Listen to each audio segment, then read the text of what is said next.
right, welcome back to another episode of the Psychopedia podcast. I'm your host, Investigator Slater, and I just parallel parked like a fucking demon out front. I am so proud of myself, guys. One move, no correction, absolutely legendary. Like I was born between two bumpers, which is a weird flex, maybe, but I have a big car. It was a tight spot. That's what she said. And I nailed it. So I'm a little bit proud of myself right now. And I wanted to share that with you guys. I don't often give myself props, I feel like, but after I slid into that spot, I was like, yeah, this is going to be a good day. So I am pumped. I am having a great morning and I hope that you guys are too. I've got huge news that I've been dying to share with you and now I finally can. I'm launching a new podcast series called Girl on Gore. Basically, if you've been following me on Instagram and TikTok at Investigator Slater, then you've been seeing what I've been doing, right? I've kind of just been creatively playing around with this Today I'm a series. Girl on Gore is basically that on crack. So I created this genre, basically. I'm calling it Not So True Crime. And it's a combination of what I do here on Psychopedia combined with all of the fucked up shit in my head. You know how I love to explore the fucked up corners of the human psyche? Like that's my happy place. Girl on Gore is exploring what's in the darkest corners of my fucked up psyche. It's dark and it's gross and it's absurd, but it is also absolutely fascinating and criminologically driven. You have to check it out. Episodes are going to start dropping every Monday in the main feed starting July 28th. So definitely follow and subscribe so that you don't miss when that happens. Early access will always be available on patreon.com/psychopediapod. 1 week early, every episode will drop. If you want it hot off the press, you want the heat a little early, go over to Patreon. Also on Patreon, by the way, especially if you're new to Psychopedia or you're new to Girl on Gore and you haven't tapped into everything we have going on over there, you're going to have a field day. We have every single episode ever recorded without ads, which is, I think, one of the best features about Patreon.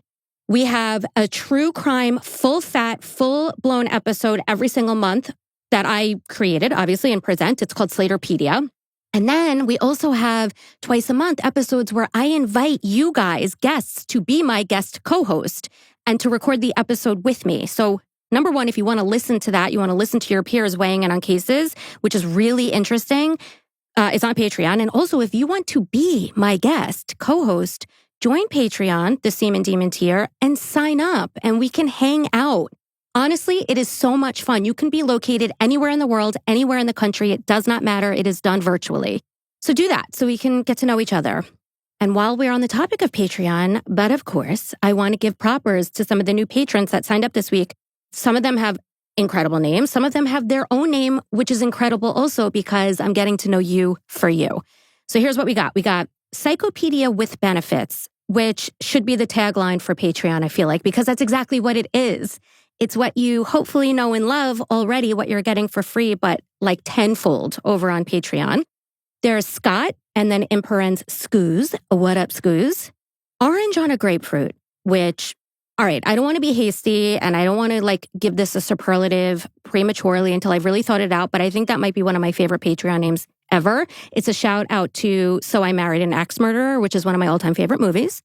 John Lagana, Kenzie Jones, Chicken Head on my Dick Sissel, love it, and Be Gorgeous, one word. And yes, Queen, be gorgeous, indeed. With all of that said, I just want to jump right into the case because it's kicking off a two-parter on a serial killer. And it is a case that hits home for me because of the location. It's a lesser known, this guy is a lesser known, I feel like, serial killer. I mean, true crime heads will know it, but it's just he's not one of those flashy serial killers, if you know what I mean. He has a moniker, but he's not a Jeffrey Dahmer. He's not a Ted Bundy. He is just as depraved. He is absolutely horrific. And the victims are absolutely deserving of our sensitivity and the spotlight, just like any other victim of any other case. But I don't know why. For some reason, this serial killer just does not hit the main radar. I'm going to bring it to you this week, and I'm going to bring it to you next week. So buckle up, guys, because it's dark.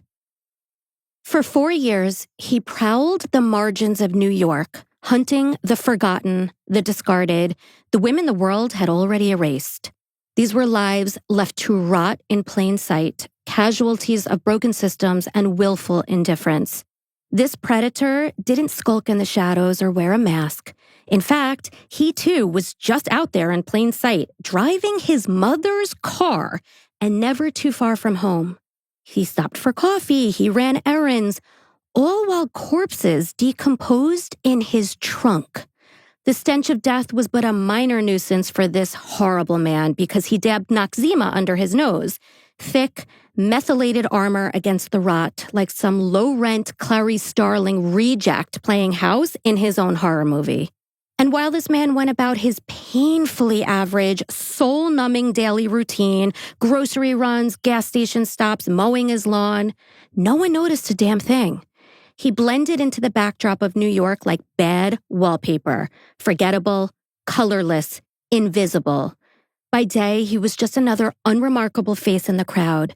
But by night, he was methodically murdering women, 17 confirmed, possibly more, with a level of brutality and calculation that should have set the damn world on fire. But to the outside world, he was ordinary to the point of erasure. But in truth, he was anything but. Because the man we are talking about today and next week is New York's most prolific known serial killer. This is the case of the original Long Island serial killer, Joel Rifkin, a.k.a. Joel the Ripper. And I say the original Long Island serial killer because we know that Rex Hoyerman has been all over the headlines recently for allegedly being the Lisk, right? The new Lisk, the new Long Island serial killer, a.k.a. the Gilgo Beach killer. But Joel Rifkin here, I'm telling you, so many people don't know about him, but he is the original Long Island serial killer. And when I say Long Island, guys, I mean my Long Island. The same stretch of suburbs where I grew up walking to the drugstore for candy and now take my kids out for ice cream. The same roads that he prowled looking for his next victim, I've driven to job interviews, baby showers, backyard barbecues. So this case doesn't just hit close to home, it is home. A stark, bone-deep reminder that the darkest things aren't always lurking in shadows. They're weaving through the same neighborhoods where you feel safest. On that comforting note, let's dive in. Joel David Rifkin was born on January 20th, 1959, the unplanned and sadly unwanted child of two young college students. On Valentine's Day of that year, the couple made the decision to give their baby up for adoption, and Joel was taken in by Bernard and Jean Rifkin, a kind-hearted Jewish couple from upstate New York who had no biological children of their own. And I mentioned that they were Jewish for a reason. The adoption agency they worked with specifically placed Jewish-born children with Jewish families, which makes Joel Rifkin one of the only known Jewish-born serial killers, aside from Harvey Glatman, a.k.a. the Glamour Girl Slayer, who we covered. We called that two-parter Pinup Predators, Part 1 and Part 2. So, l'chaim, I guess. Joel's father, Bernard, was a structural engineer, and his mother, Jean, was a former college art teacher and photography enthusiast. And they gave him a new name when they adopted him, a new home, of course, and in 1962, an adopted sister named Jan. In 1965, the family relocated from Rockland County to the quiet suburbs of East Meadow, Long Island, where they appeared to live the picture-perfect life of a normal family. Home videos show loving parents pulling toddler Joel on a sled in the snow, holding and kissing him near the ocean at the beach. He's one of the rare serial killers who didn't have the typical background of parental or familial trauma or abuse. That said, though, Joel was not spared trauma and abuse altogether, because he was relentlessly bullied by his peers day in and day out, enduring wounds that no one could see, but which would eventually help to shape the serial killer he would become. From the moment Joel stepped into Prospect Avenue Elementary School, he was marked as quote-unquote different, and every single person there knew it. His gait was sluggish, his posture caved in like he was trying to fold in on himself, and his voice barely rose above a whisper. Like even speaking felt like trespassing for him, you know what I mean? The other kids didn't just notice, they pounced. He was quickly christened Joel the Turtle, a nickname that clung to him with the same suffocating grip as the ridicule it invited. His days became a gauntlet of humiliation, pants yanked down in hallways, textbooks torn to shreds, lunches stomped into paste. Legend had it that bullies actually earned their stripes by using Joel as target practice. Beating him up was practically a rite of passage. And while the rest of the children in his school ran wild in packs, forming alliances and good memories, Joel hovered at the fringes of the playground like a ghost no one invited, silent, shunned, and always alone. Well, almost alone, because when the real world offered nothing but cruelty, Joel built one of his own, a fantasy realm populated entirely by women. And this happened at a very young age. And in this dark, imagined realm, Joel wasn't the punchline or the punching bag. He was in control. And disturbingly early on, those fantasies turned violent, including torture, domination. Women in these fantasies became the focus of his warped daydreams, not as people, but as stand-ins for every ounce of humiliation that he'd ever swallowed. In this twisted mental refuge, Joel transformed himself into someone feared, someone powerful, someone who could inflict pain instead of constantly being the one to absorb it. But more on that shortly. Despite having a high IQ of 128, Joel floundered in school, which honestly I would expect to see given that he was absolutely at the receiving end of horrific bullying. How is somebody supposed to thrive in that setting? If a child does not feel safe, if a child feels like he or she is being targeted, he or she is not going to thrive. They're just not academically, which is why when things are happening in a child's life, like you're seeing declining grades or behavioral outbursts, you really need to try and cast a net over the full picture. Like, what's going on in this child's life to cause this to happen, In his case, undiagnosed dyslexia also made it nearly impossible for him to thrive in a traditional academic environment. And his failures weren't met with compassion. They were met with disappointment. His father, Bernard, a former college football star turned school board member, viewed Joel's struggles and dropping grades as personal failures, and he responded with cold, cutting criticism. His mother, Jean, tried to reach him with small, gentle gestures like gardening and photography and things that she tried to loop him into, anything to build a connection with her son. But it wasn't enough. The more his parents reached, the more Joel receded, retreating deeper into his shadowy inner world, where twisted fantasies offered the comfort and control that he couldn't find anywhere else. Hello, darkness, my old friend. That's what it reminds me of.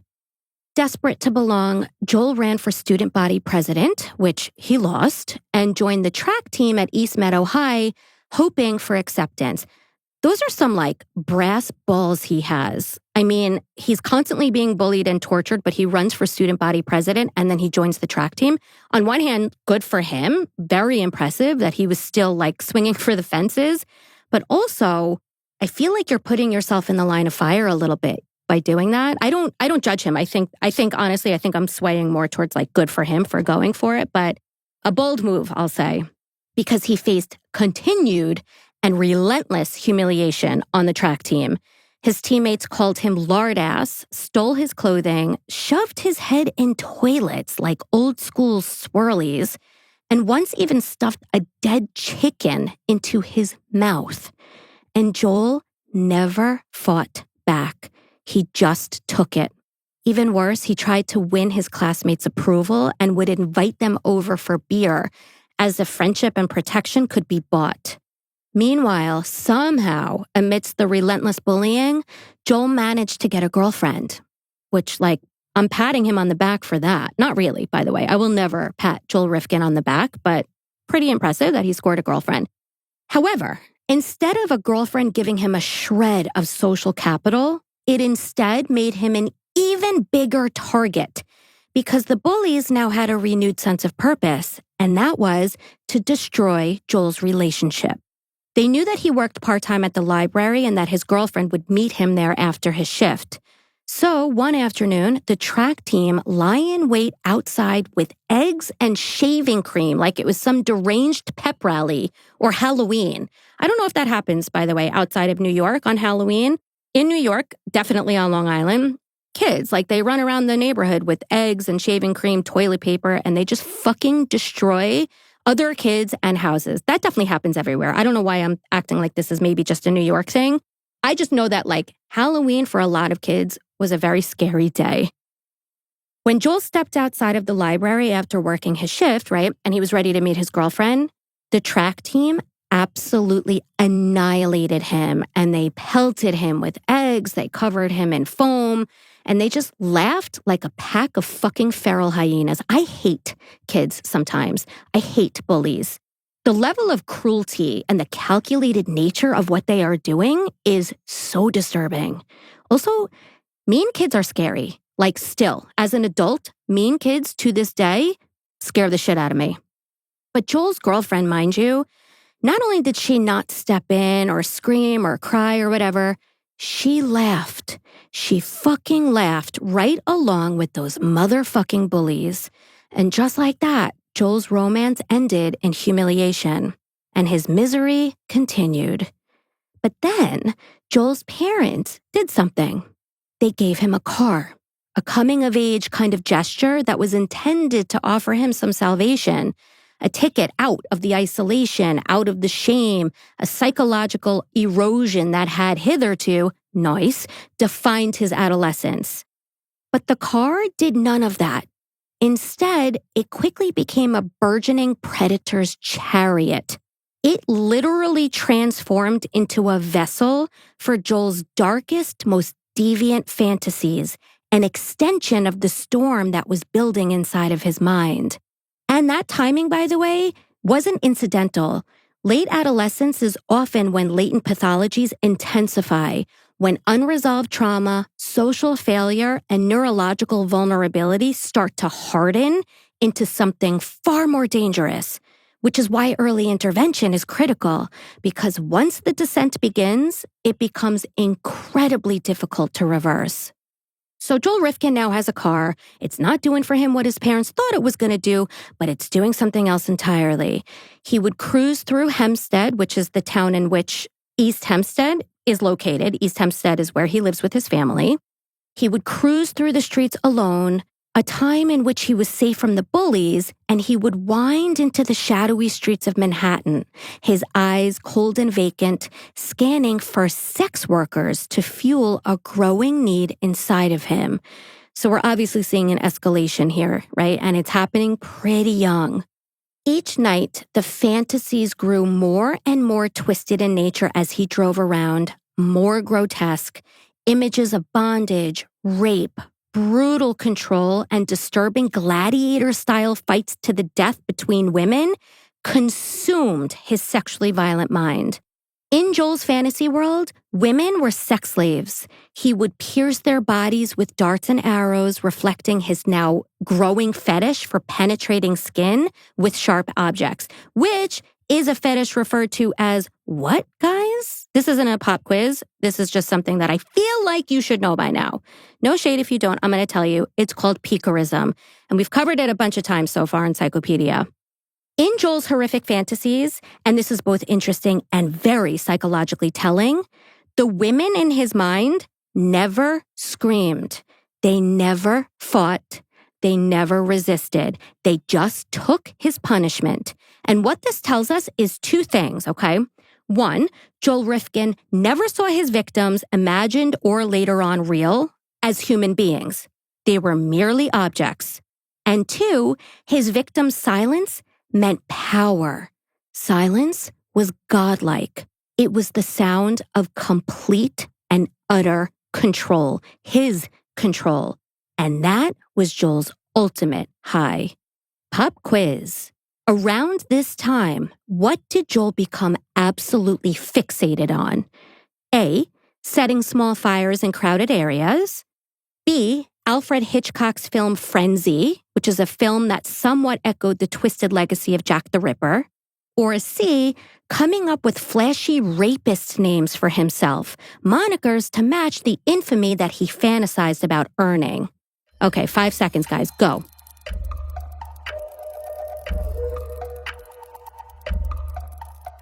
The answer is B. He became absolutely fucking obsessed with Alfred Hitchcock's film Frenzy.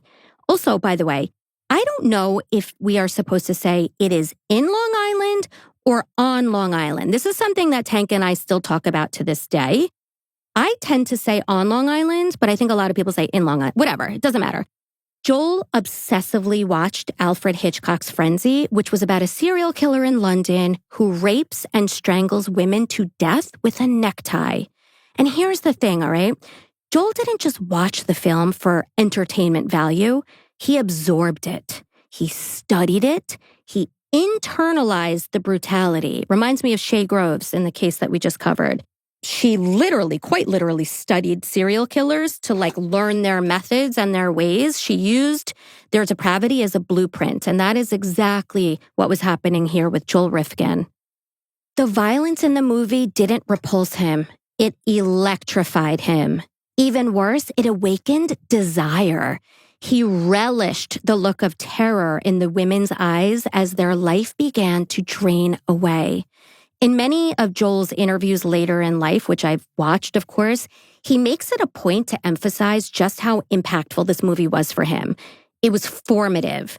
Now, that is not to say that a movie turned Joel Rifkin into a depraved serial killer.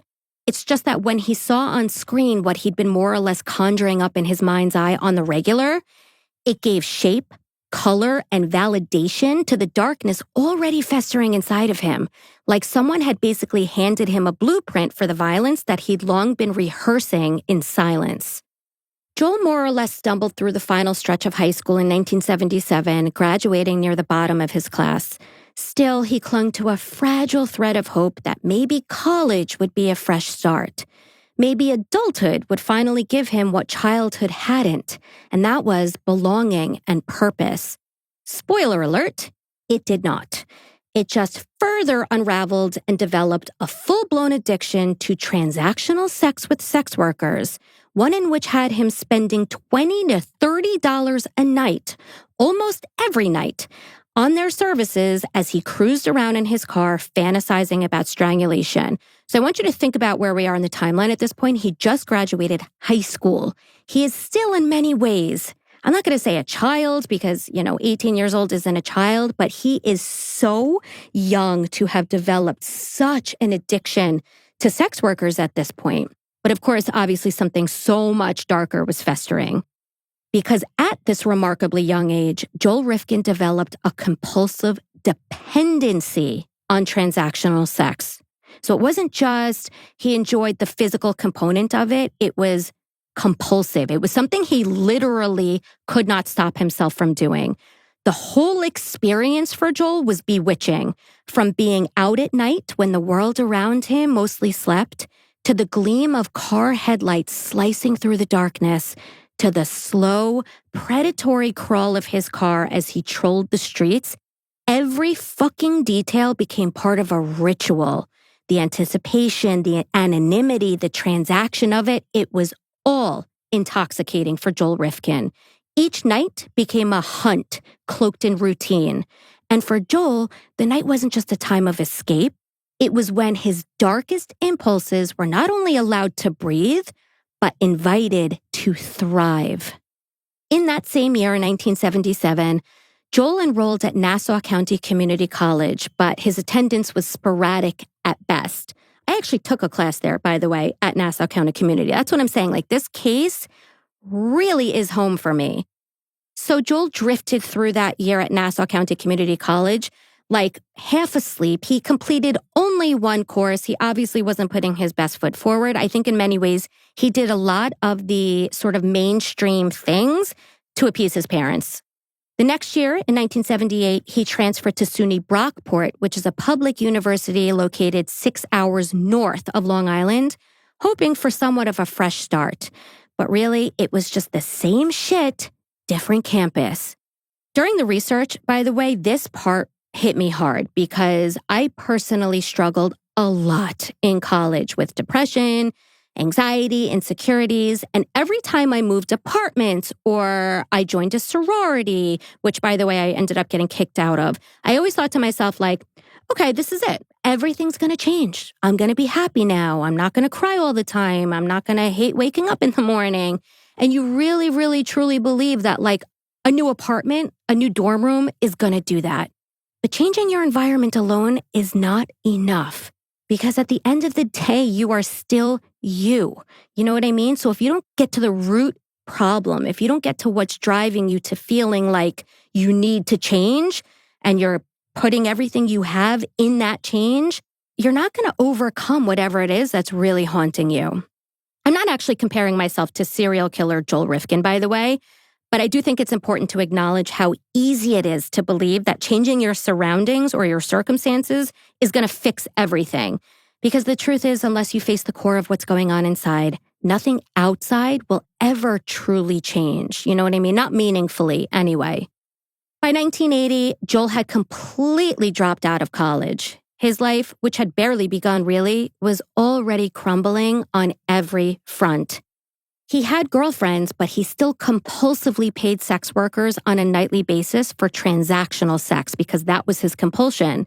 He drifted from one dead-end job to the next across Long Island, each stint shorter than the last.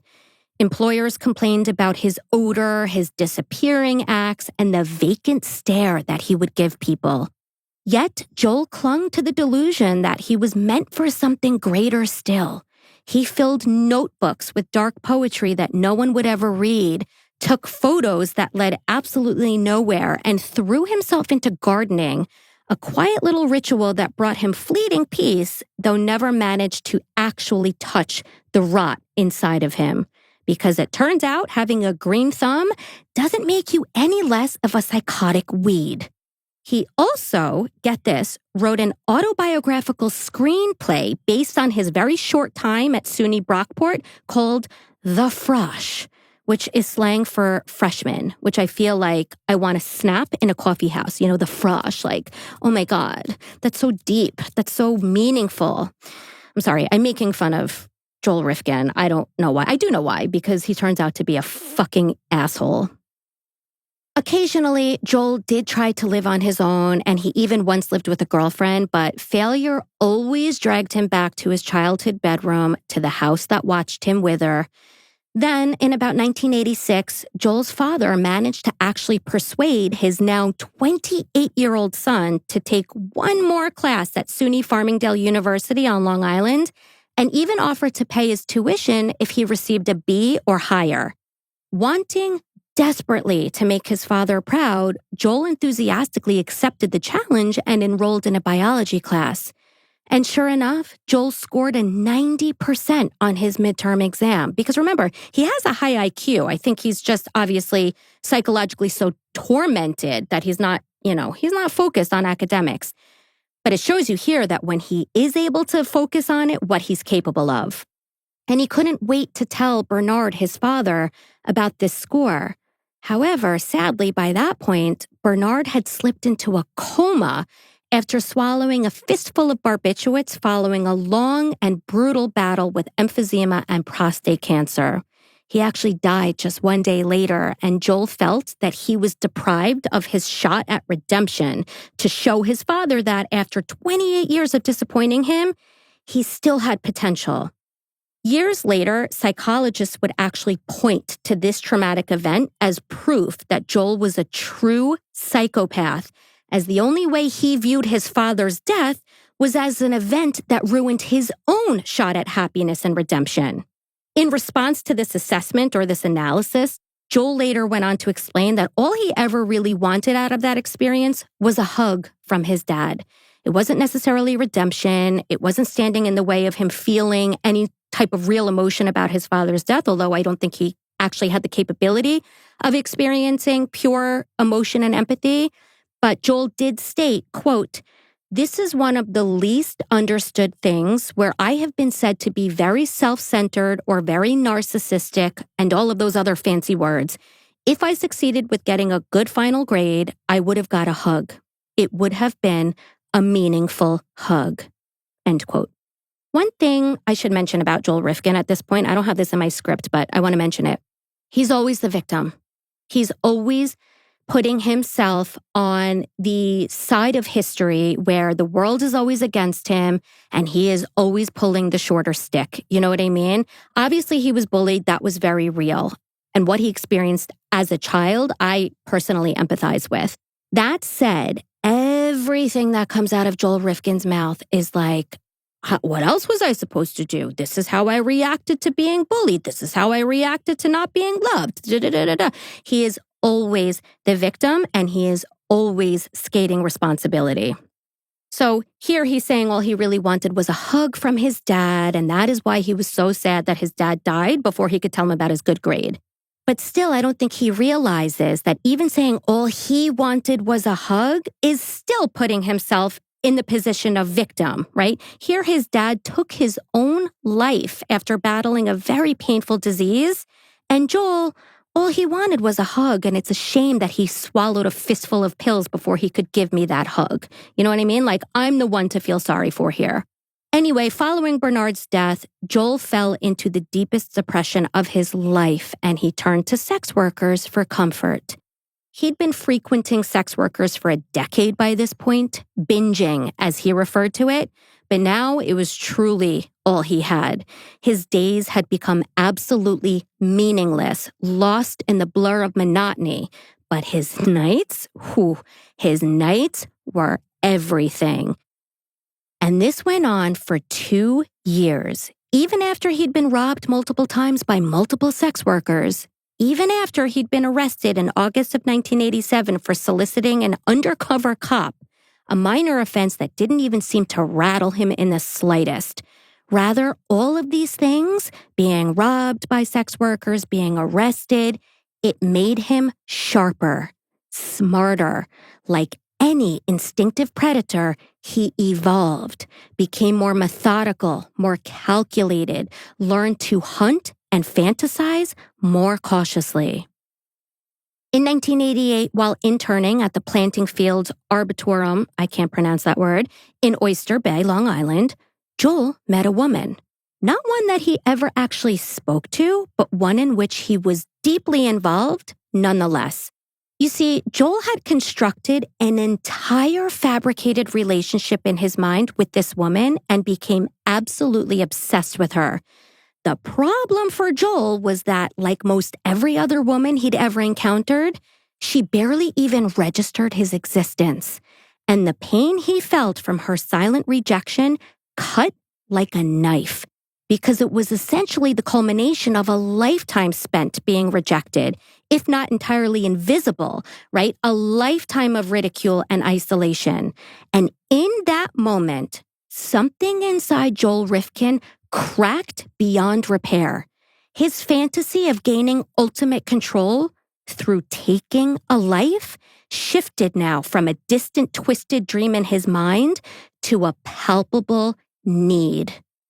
And he didn't just snap, he planned, and he decided to finally turn his violent fantasies into a brutal reality. In March of 1989, 2 years to the month after his father's death, while his widowed mother, Jean, was conveniently out of town in Colorado, 30-year-old Joel made his move now that he finally had the opportunity to bring a sex worker back to his house. He was still living with his mom, by the way. You might think that serial killers would want to commit their heinous acts someplace away from home, away from where they are likely to be noticed. But the majority tend to commit their crimes in areas that they're familiar with. They can blend in, they know how to avoid surveillance, and they know how to choose victims and disposal sites way more strategically. In terms of Joel Rifkin here, his developing fantasies often involve scenarios during his daily life in familiar places, so those spots became part of the imagined script long before his first attack. But I think the real reason why most serial killers tend to stay somewhere local is very simple. Comfort breeds control, and control is everything. So Joel drove around in Manhattan's East Village and he circled like a fucking predator until he eventually picked up a woman named Heidi Balch, known locally as Susie.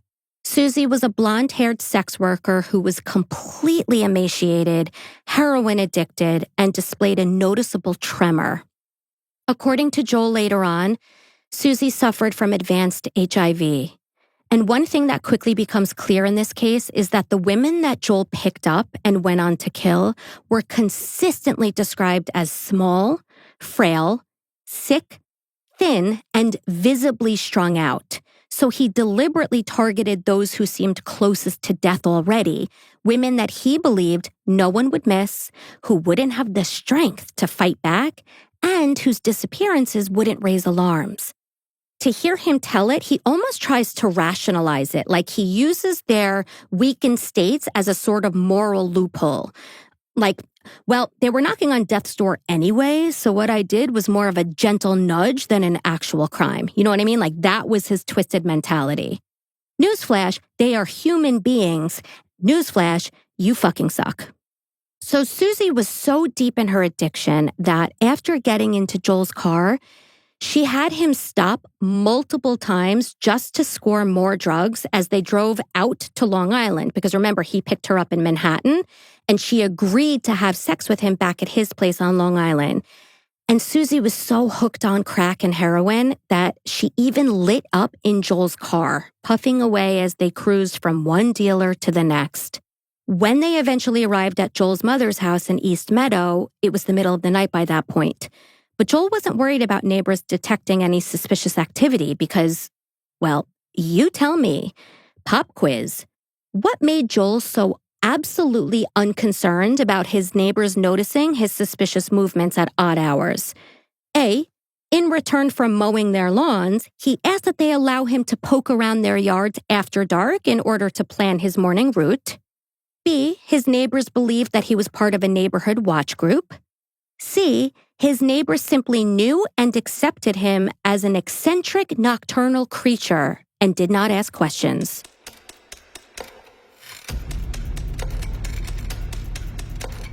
The answer is C. According to Joel, the neighbors just knew and accepted him as a quote-unquote eccentric nocturnal creature. Shout out to the future Patreon name, by the way. Once back at the house, Susie and Joel had what Joel described as a transactional encounter. Cold, detached, mechanical. There was no emotion, there was no real desire in the sex that they had. In fact, the moment it ended, Susie asked Joel if they could go out again to get more drugs. And sadly, that was the last thing that she would ever ask for. Because her singular obsession with getting high, rather than indulging in more sex with Joel or spending time with him while he sat and watched MTV, ignited something so dark within him.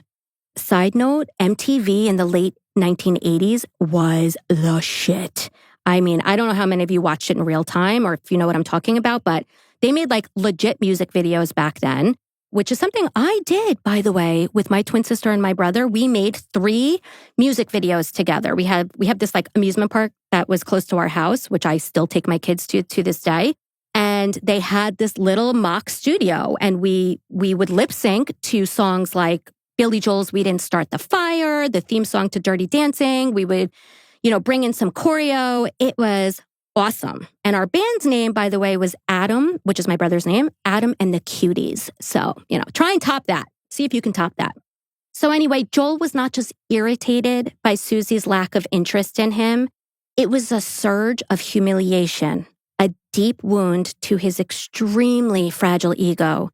The rejection, or her single-mindedness, as Joel called it, right? Her absolute single-minded need for more drugs, stoked the fire of his feelings of inferiority and worthlessness and turned his frustration into an explosive, lethal rage. So, Joel reached down and picked up a howitzer shell that he'd recently purchased at a military flea market. It weighed about 10 pounds and was 18 inches long and 6 to 8 inches in diameter. Joel, who weighed about 170 pounds, brought the shell down on Susie's skull over and over and over again. As indicated by Joel, quote, I was hitting her two-handed like a baseball bat, sideways, up from the top, all different ways. I just lost control, and I stopped when I got tired, end quote. In total, Joel landed over 24 blows until his arms gave out and Susie's skull was fractured beyond recognition. Yet somehow, Susie, God help her, was still breathing. In fact, incredibly, she sat back up on the couch and attempted to attack Joel by biting his finger almost to the bone. And this is when Joel finished the job. He held Susie by her delicate throat against the wall and he strangled her until she died. As Susie's lifeless body went cold, Joel quietly wiped the blood from the floors of his home that had once been his refuge from the violent bullying of his past. And whatever shred of humanity Joel Rifkin may have been clinging to had officially gone up in smoke. Less than an hour after viciously taking the life of his first victim in true serial killer form, guess what Joel did? It's not a PQ, but guess what this motherfucker did? He fell asleep. In fact, he later described that nap as being the most peaceful sleep he'd had in years. Very typical serial killer behavior. The brutal slaying of Susie marked a shift in Joel Rifkin, not just in his actions, but in the very core of his being. The cold detachment Joel exhibited during and after the murder, followed by the eerie calm that let him fall asleep just an hour later, wasn't merely the byproduct of psychological darkness.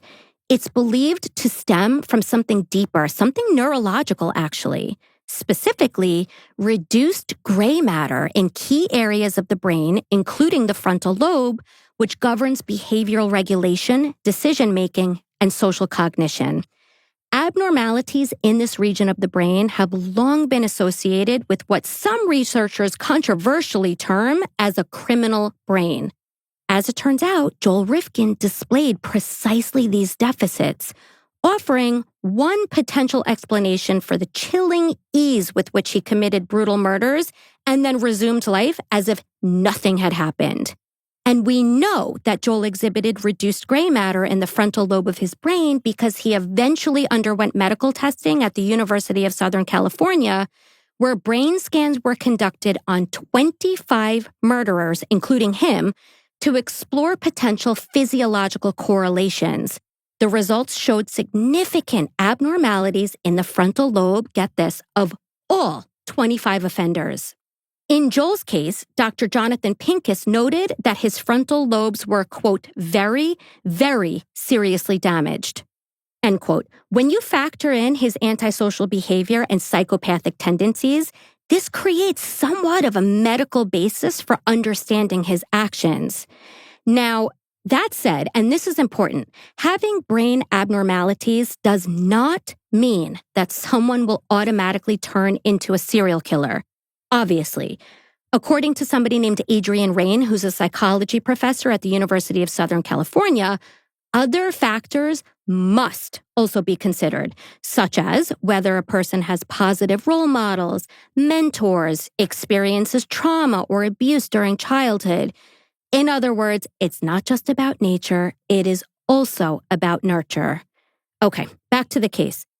The next morning after killing Susie, after sleepy Joel awoke from his peaceful slumber, he dragged Susie's lifeless body to the washer and dryer and hoisted her up like a sack of dirty laundry. Then, with meticulous precision, Joel began to dismember Susie's body using an X-Acto knife.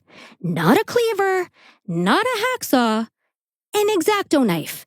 The kind you'd find in like a college art kit or a scrapbooking aisle made for fucking balsa wood and foam board.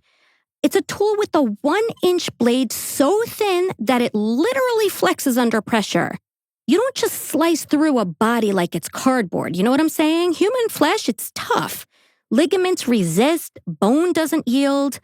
But what you can do with enough patience and a total lack of empathy with an X-Acto knife is start at the joints and then pop the bones out of the sockets, which is exactly what Joel did, like a butcher prepping a roast, or, as Joel once said, using it like a scalpel.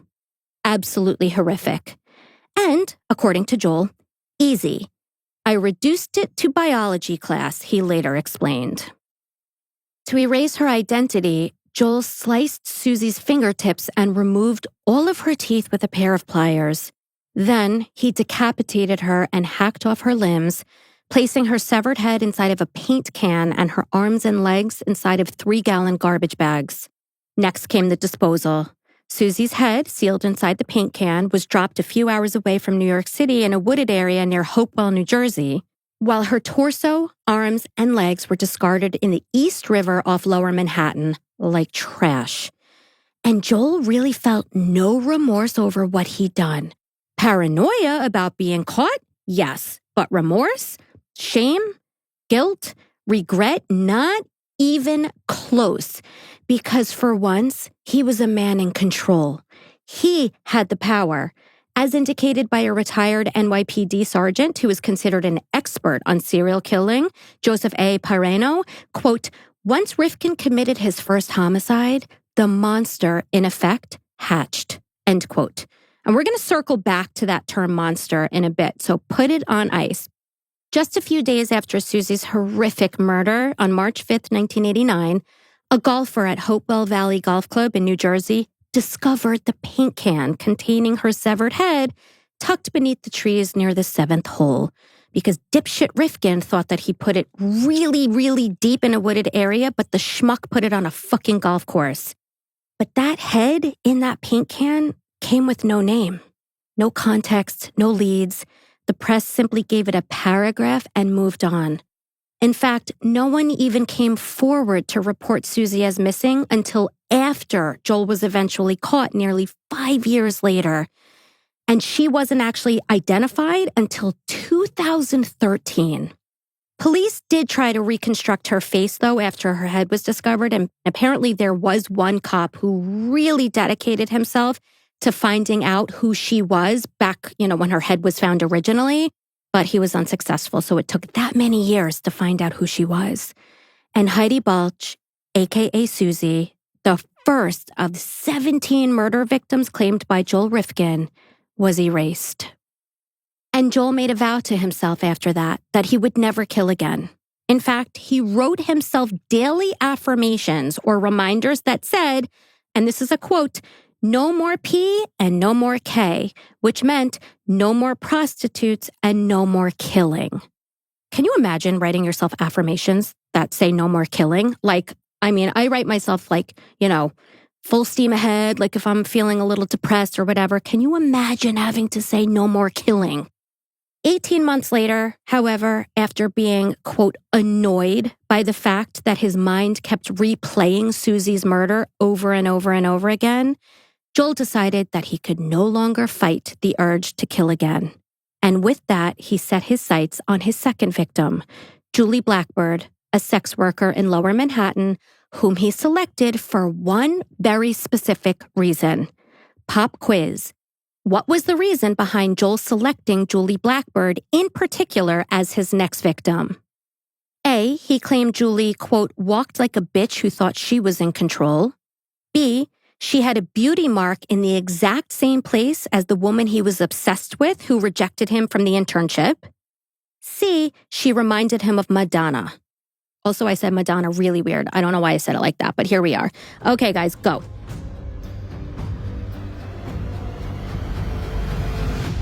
The answer is C. She reminded him of Madonna. Blonde, iconic, confident, plastic bracelets. And hitherto, nice, untouchable. Just like before, Joel's mother was out of town, so he brought Julie back to the quiet house in East Meadow to spend the night, the same home where he bludgeoned, strangled, and dismembered Heidi Balch, a.k.a. Susie. After a night of sex, MTV, and fantasizing about killing Julie but holding back, Joel finally gave in to the urge that he could no longer resist. In a sudden burst of rage, he grabbed a discarded table leg from his mother's recent home remodeling and brutally attacked Julie, swinging it with wild, frenzied force until her body went still. Then he strangled her. At this point, Joel thought about sexually violating Julie's corpse in order to relive the euphoria of strangling her during sex, which is exactly what necrophiliacs do. In fact, having recently read about Ted Bundy, Joel felt momentarily inspired, if you will. However, something held him back. It wasn't guilt. It definitely was not shame or repulsion or anything like that. It definitely wasn't compassion. Rather, it was a lingering hesitation, something that at the time he just couldn't quite put his finger on. He stated that he looked down at Julie's dead body and he simply thought, quote, nah. A wordsmith, this one. So Julie was spared that final indignity. Now with her lifeless body sprawled before him, Joel's mind sharpened with a single cold certainty. He had to dispose of her in a way that would leave no trace, no evidence, no connection to him. His previous mistakes with Susie had taught him nothing if not this: be smarter. He could not afford for Julie's body parts to be discovered the way that Susie's had. Pop quiz again. When it came to body disposal, what guided Joel's decision-making process? A book he read about serial killer Gary Ridgway, aka the Green River Killer. B, weather patterns. For example, if it was going to rain, he avoided rivers. C, the amount of gas he had in his tank, which determined how far he could drive and where he could dump the body.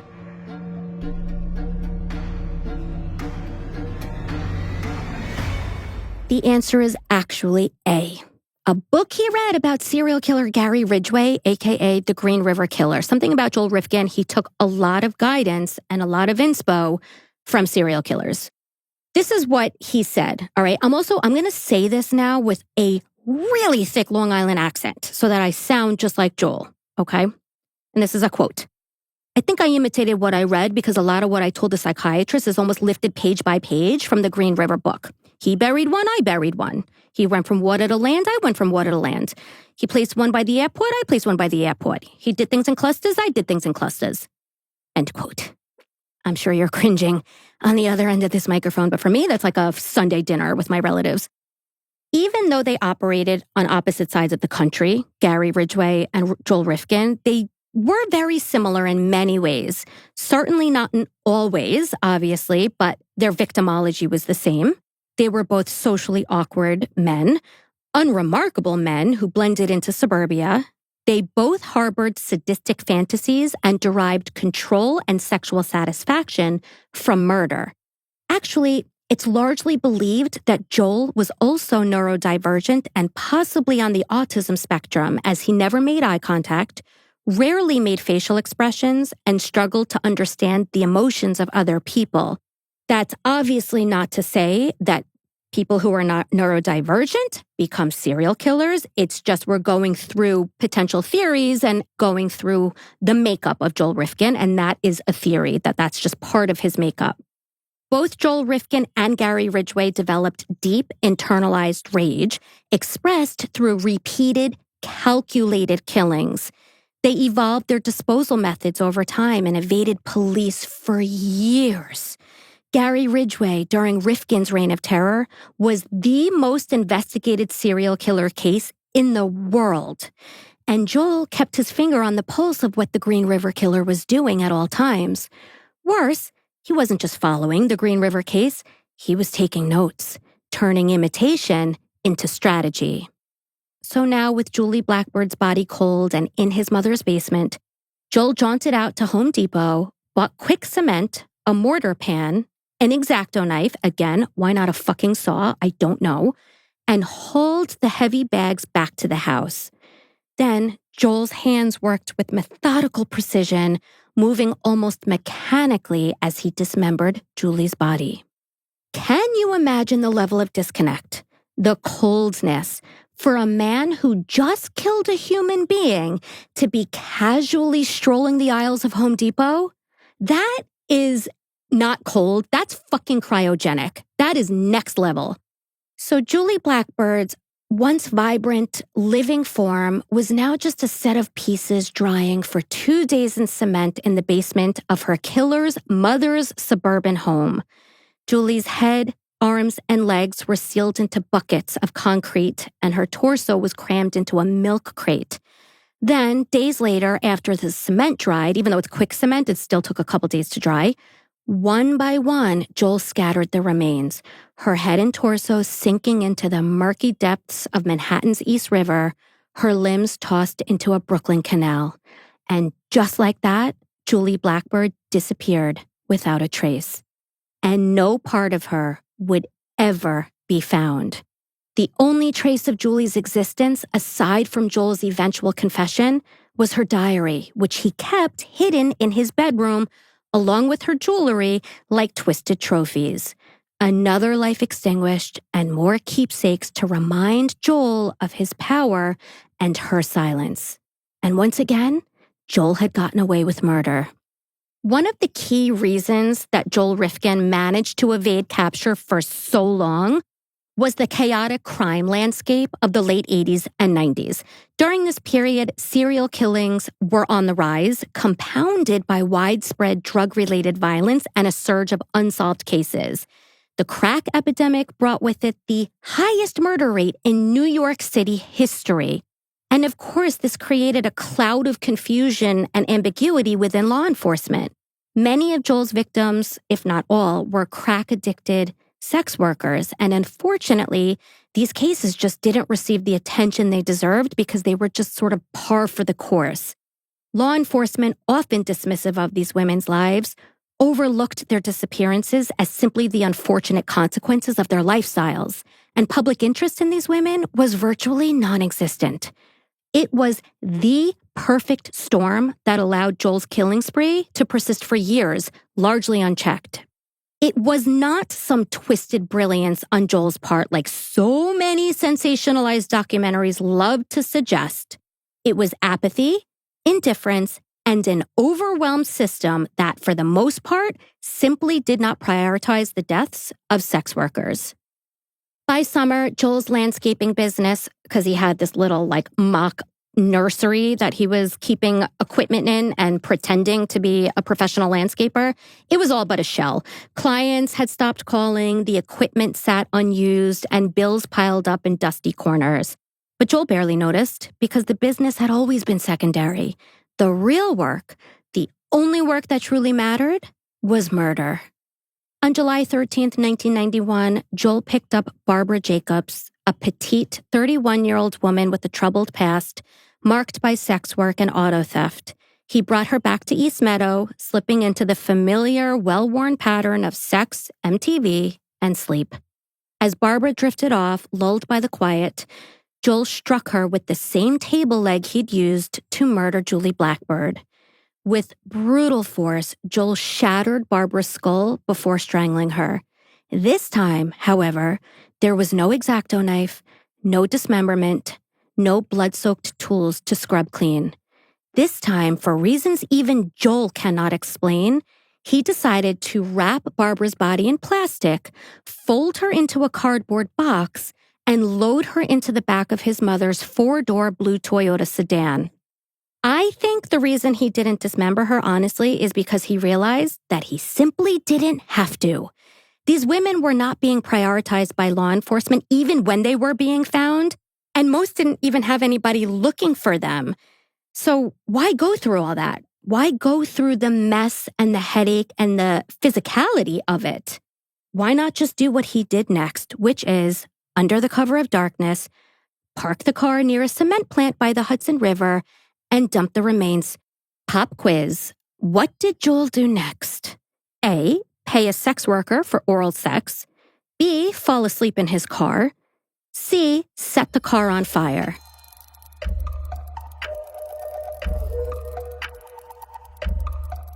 The answer is A. He actually paid for oral sex from a sex worker in Manhattan. I said Manhattan weird. It is what it is. On the drive home, Joel actually heard on the car radio news that Barbara's body had already been discovered, the one he just dumped into the Hudson River while getting a nighttime blowy. Because as fate would have it, firefighters conducting a training exercise nearby stumbled upon the body and pulled it from the river where the current carried it. But even this discovery, brutal in its coincidence, did not bring justice because the coroner took one glance at Barbara's criminal record and hastily concluded that her death was simply a drug overdose. No investigation, no public outrage, no law enforcement involvement, just another discarded woman, another nameless face sent to Pottersfield Cemetery. Eventually, however, and thankfully, Barbara was indeed identified, and her father, determined to give her the dignity she deserved, had her remains exhumed and reburied in a Jewish cemetery on Long Island, far from the indignity of her unmarked grave. By September 1991, Joel Rifkin's killing spree was accelerating at a disturbing rate. The murders were becoming faster, more frantic, more brutal. At one point, Joel briefly entertained the thought of seeking counseling, not for any desire to change, mind you, but to be coached on how to stop so that he wouldn't run the risk of getting caught. Then he realized the absurdity of it. There's no 12-step program for serial killers. And murder, it wasn't covered under doctor-patient privilege, so silly me. What was I thinking? He just continued on with his depravity, escalating now in both frequency and intensity. And this is where we are going to conclude part 1 of our 2-part coverage on Joel Rifkin, aka Joel the Ripper.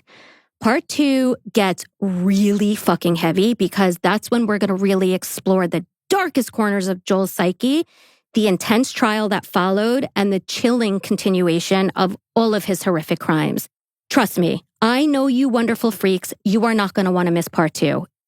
So I need to leave off with this ridiculous story because I was left in humiliation after this happened, and I'm hoping maybe people out there can just laugh with me so I can stop self-hating and feeling embarrassed every time I think about it. So the other day, I was going to get my eyelashes done, which, by the way, didn't happen. I didn't end up getting them done because I kept having panic attacks laying down on the bench with my eyes closed. As she was starting to work on my eyelashes, I started feeling very claustrophobic. My heart started pounding. She was super patient with me, the technician.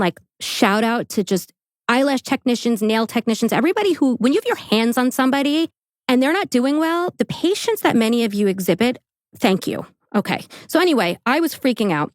So we stopped. But before I even got there, I could not find this place for the life of me. Long Island is a very twisty, windy place.